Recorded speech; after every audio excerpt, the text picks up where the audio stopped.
servant ministry, empowered by God's great gift, love.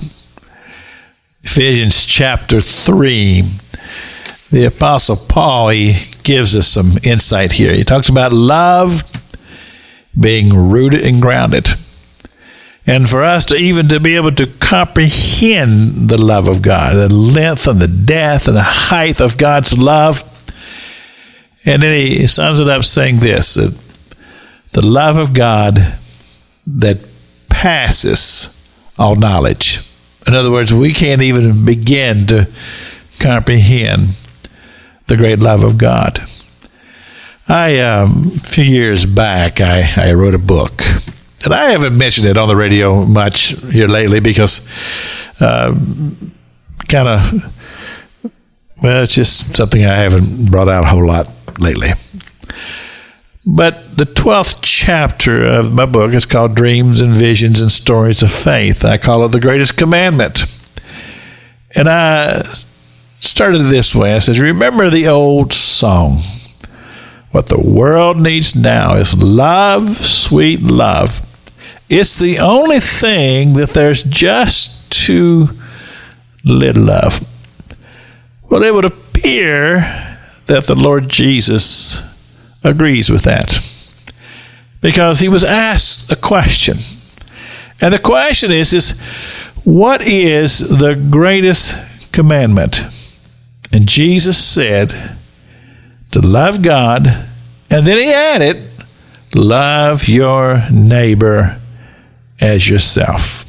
These greatest of the commandments, love, true love, will triumph everything. And like I say, I wrote these words, it's been a long time now. But here's the reality of the thing is that we understand the basic concepts of love. And Paul even writes this in the book of 1 Corinthians when he used the word charity, charity meaning love. He says, it's patient, it's kind, it behaves itself, and it does not have to have its own way.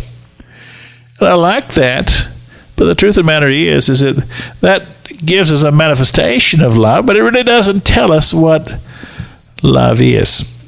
Well, I think it's important that we understand, because here the Apostle Paul has said it's beyond comprehension. So what is it? Now, I know that most of you are probably screaming at the radio and say, well, he tells us in the 13th chapter of 1 Corinthians. But I think there's more to it.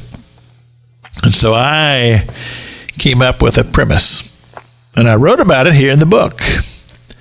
The premise is just one word, in my opinion, and that word is choice. Choice.